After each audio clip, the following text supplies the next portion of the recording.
अपने पति के माध्यम से भिजवा दूंगी और तेरे घर में खूब सारा धन है, थोड़ा सा धन मेरे पति को दे देना, वो भी खुश हो जाएगा। आज दोनों बहनों ने एक प्लान बना करके उस फल को नहीं खाया, उस फल को अपनी गाय को खिला दिया। धीरे धीरे समय व्यतीत होता है मेरे कथा प्रेमी सज्जनों। आज धुंधली की बहन को पुत्र हुआ, इसने अपने पति के माध्यम से उसे अपनी बहन के घर भिजवा दिया। इसके पति को कुछ धुंधली ने थोड़ा सा धन दे दिया। धन पाकर वो भी खुश हो गया, घर से चला जाता है।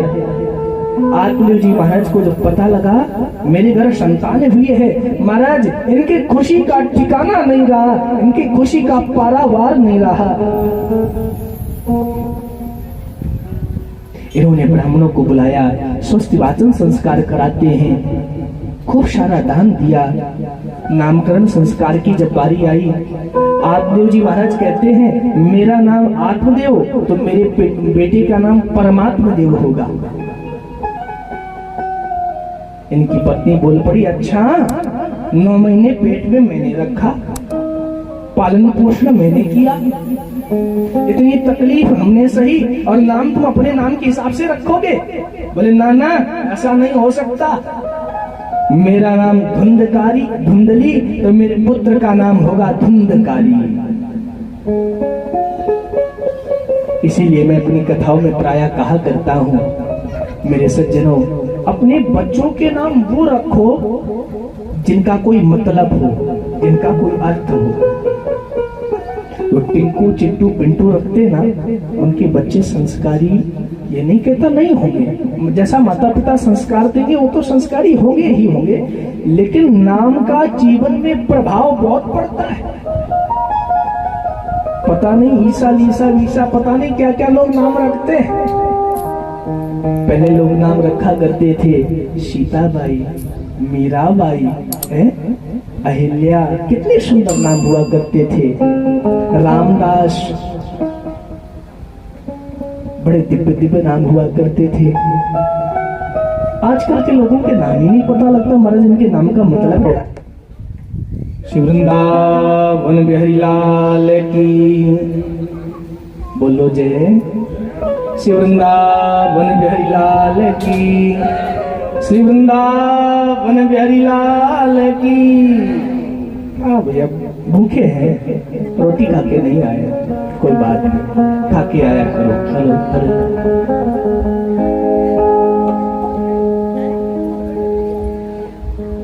जब लाइट चली जाती है, आप कोई भी विघ्न आ जाए ना, तो दिमाग एक होता है, यहाँ बैठ के मैं कथा नहीं कह रहा होता हूँ, मेरा गोपाल कह रहा होता है। शक्ति क्षमता देने वाला, मेरे अंदर बुद्धि देने वाला ये होता है।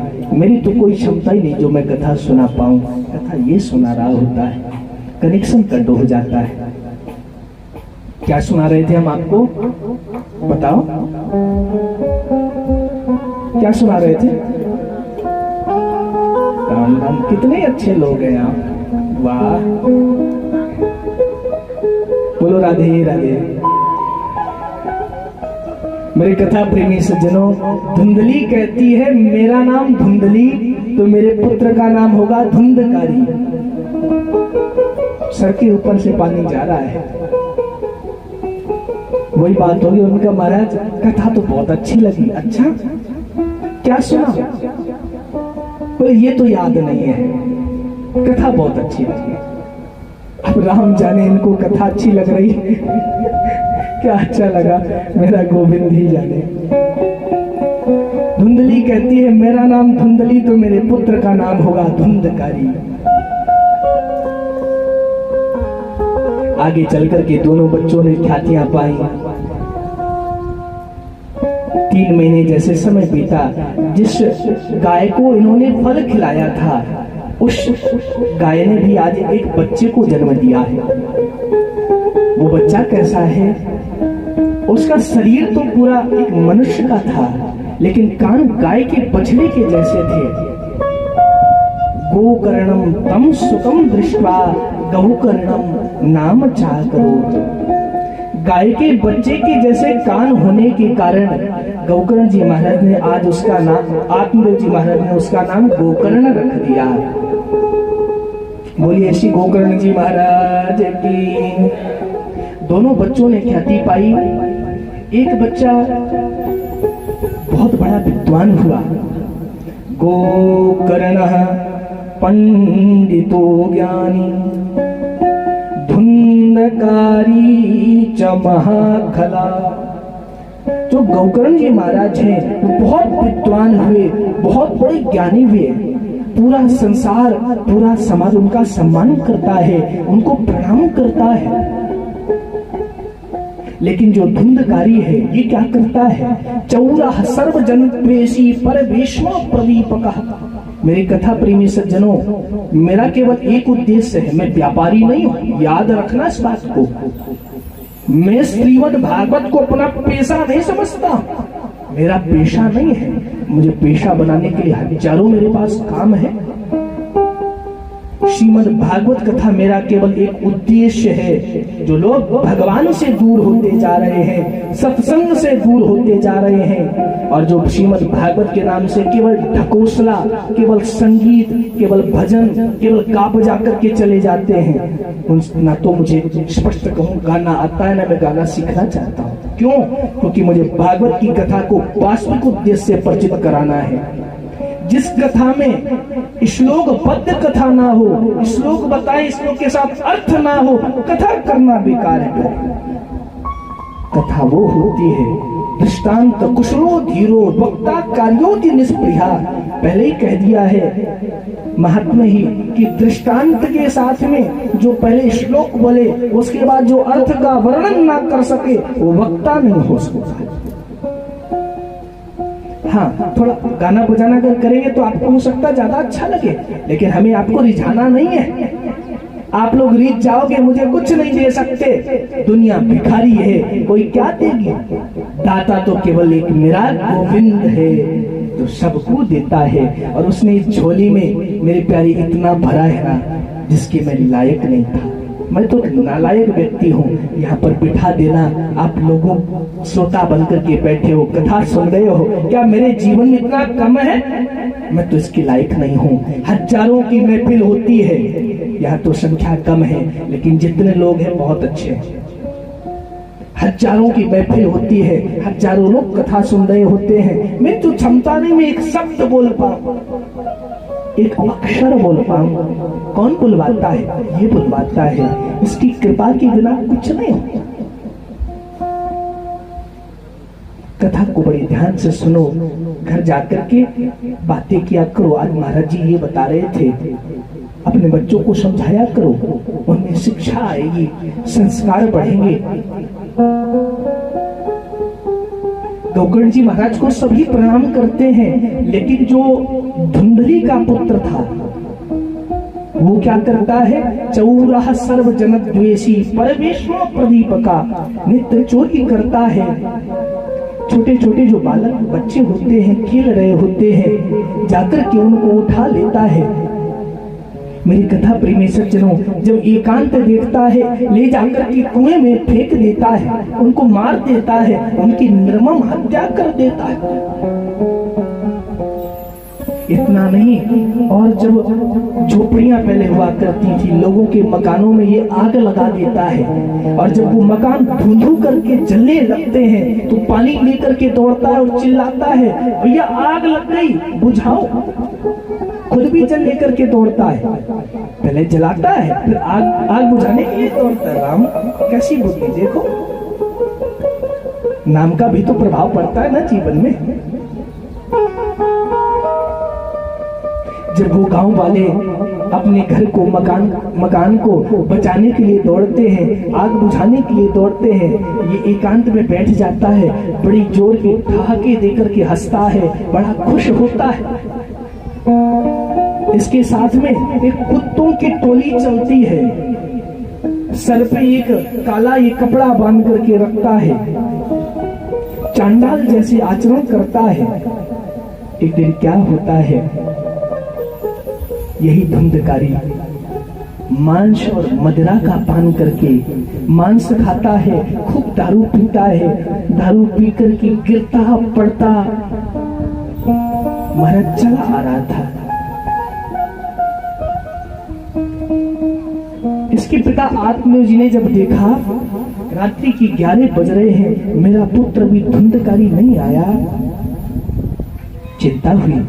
दरवाजे पर सर टिका करके खड़े हैं, अब आ रहा होगा, अब आ रहा होगा, अब आ रहा होगा, लेकिन नहीं आया। तभी क्या देखते हैं, सामने से ये गिरता हुआ पड़ता हुआ चला आ रहा है। जब पास में आया, आत्मदेव जी महाराज कहते हैं, बेटा ब्राह्मण से देहोयम क्षुद्र कामाय निश्चय। अरे तू तो ब्राह्मण का बेटा है, ब्राह्मण का बालक है, तेरे लिए क्षुद्र कर्म नहीं बने। मांस खाना, मदिरा पान करना, अरे कितनी बड़ी पाप की बात है। तुझे ये सब खाना पीना नहीं चाहिए, तुझे तो वेद पाठ करना चाहिए, सत्संग करना चाहिए, गोविंद की कथा को गाना चाहिए। मेरे कथा प्रेमी सज्जनों, आज ये अपने पिता को डांट देता है, फटकार देता है। अरे तुम क्या जानो, मॉडल जमाना है, सब चलता है। राम राम राम। विचार करो, एक पिता अपने बच्चे के लिए क्या नहीं करता, उसकी छोटी सी छोटी खुशी के लिए अपनी समस्त खुशियों का बलिदान कर देता है, न्यौछावर कर देता है। खुद चाहे फटे कपड़े पहन ले, लेकिन अपने बच्चे के लिए बढ़िया सा पैंट दिलवाता है, जाकर के बढ़िया कपड़े दिलवाता है, बढ़िया स्कूल की ड्रेस बनवाता है। खुद भूखा रह लेगा, अपने बालक को, अपने बच्चों को भूखा नहीं देख सकता। देखो तो सही, उस बालक ने अपने पिता का कैसे अपमान किया, तुम क्या जानो। डांट रहा है। आत्मा ने कहा, बेटा चल तुझे पकड़ के मैं कमरे में छोड़ देता हूँ, मैं सुला देता हूँ, ये गलत बात है, मदिरा पान करके मत आया कर। इसने बड़ी जोर का धक्का मार दिया अपने पिता को। मेरी कथा प्रेमी सज्जनों, जो बच्चे माता पिता का सम्मान नहीं करते, वो जीवन में कुछ हासिल नहीं कर सकते।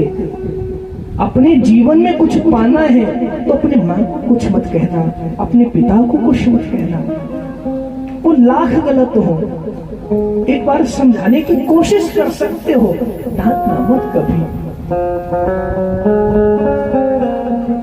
जो समझदार बनकर के आजकल के बच्चे अपने माँ बाप को डांट देते हैं, उन्हें जरा सी लज्जा नहीं आती, जरा संकोच नहीं होता। अरे इसने किस अवस्था में मुझे पाला होगा, किस अवस्था में इसने मुझे भोजन कराया होगा, ये भूखा रह करके इसने मुझे इतना बड़ा पाल पोस करके कर दिया। मेरी आत्मा रो पड़ती है।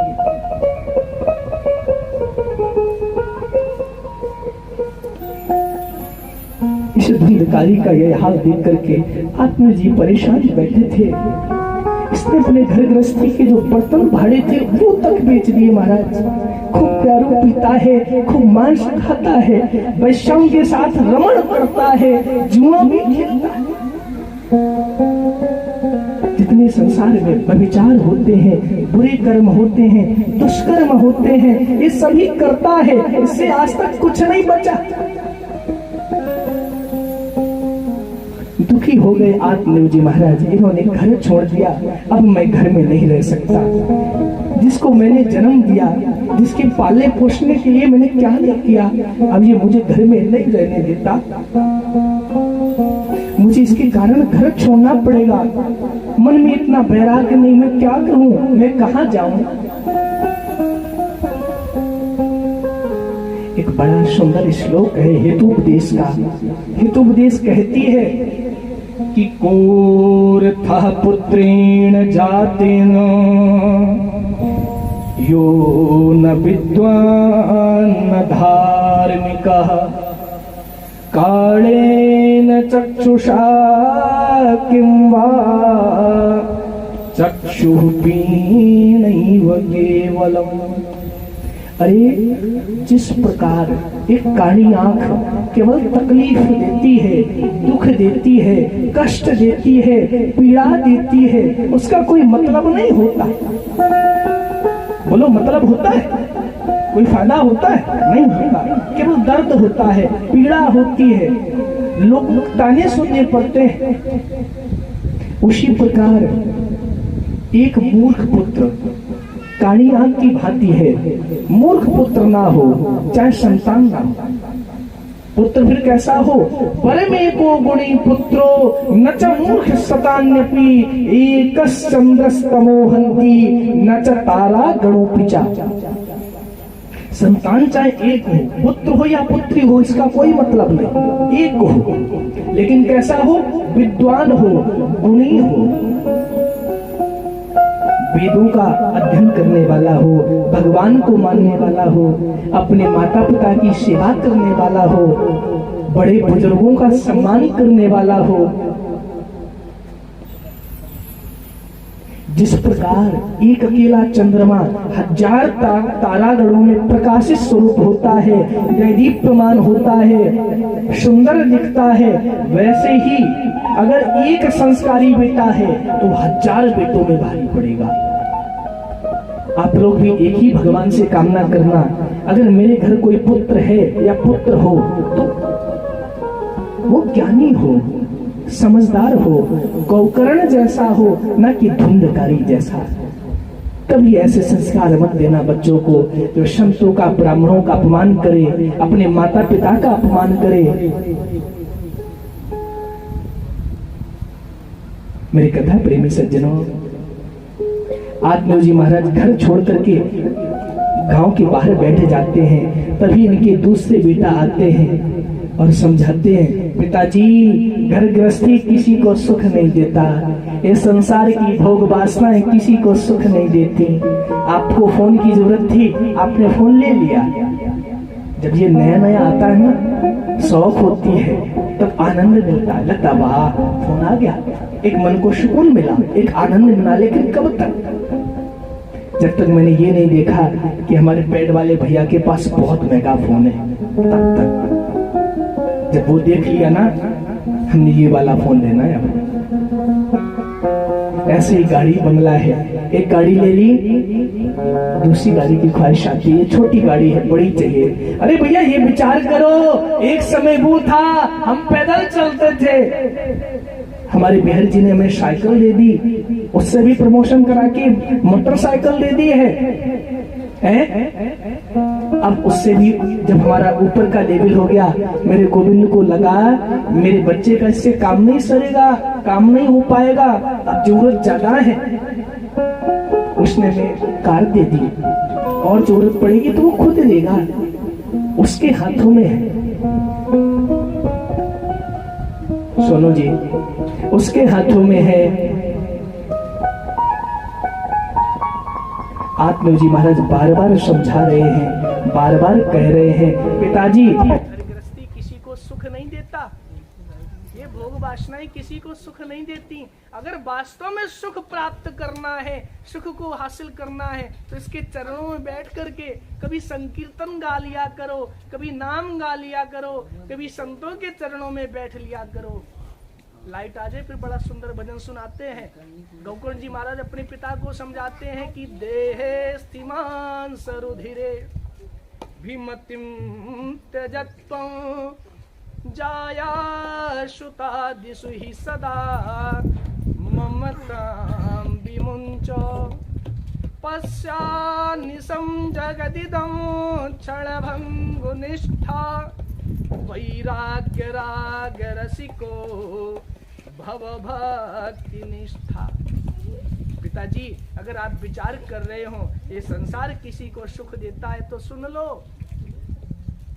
आपने जो ये पशु गाड़ी वाहन ये घोड़े इकट्ठा कर रखे ना, ये आपका कितना साथ देंगे। जब आपकी मृत्यु हो जाएगी ये आपके गैरेजों में गाड़ियां खड़ी रहेंगी, पशु पशुशाला में बंधे रह जाएंगे, साथ नहीं जाते। इतना ही नहीं, आप विचार करें जो आपकी पत्नी है, जिसने जीने मरने का जीवन भर आपके साथ संकल्प लिया था हर अच्छे बुरे काम में आपके साथ खड़ी रही, वो भी कितना साथ देती है।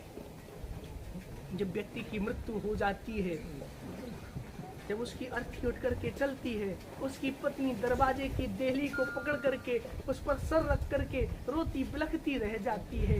मेरे कथा प्रेमी सज्जनों, देरी के आगे वो भी नहीं जा पाती, घर के बाहर वो भी नहीं जा पाती, वो भी साथ नहीं देती। जिन बच्चों की छोटी से छोटी खुशी के लिए हमने अपनी सारी खुशियों को निछावर कर दिया, बलिदान दे दिया, अपने समस्त सुखों को छोड़ दिया, समस्त भोगों को छोड़ दिया, वो बच्चे क्या करते हैं? वही बच्चे हमें 4 लोग आएंगे, कंधे पर रखेंगे, शमशान में जाकर के रख देंगे। जो अपना बेटा होता है, जिसके लिए हम बहुत ध्यान रखते हैं, पढ़ने का, लिखने का, उठने बैठने का, खाने पीने का है, ये भी सोचते भैया मेरे जाने के बाद मेरे बच्चे का क्या होगा, ये क्या खाएगा, इसके बच्चे क्या खाएंगे, इसकी पत्नी क्या खाएगी, इसका परिवार कैसे चलेगा। वही बच्चा एक लंबा सा बांस ले जाता है और सर में मार देता, सर फोड़ता है। ऐसा है ये संसार, कोई किसी का साथ नहीं देता मेरे प्यारे। अगर साथ जाता है तो केवल गोविंद का भजन, मेरे गोविंद का शब्द कीर्तन जाता है। बड़ा सुंदर भजन गाया है कि सज धज कर जिस दिन मौत की सहजादी आएगी, परवाना लाएगी, न सोना काम आएगा न चांदी आएगी, सब यही पड़ा रह जाता है। मेरे प्यारे, साथ कुछ नहीं जाता।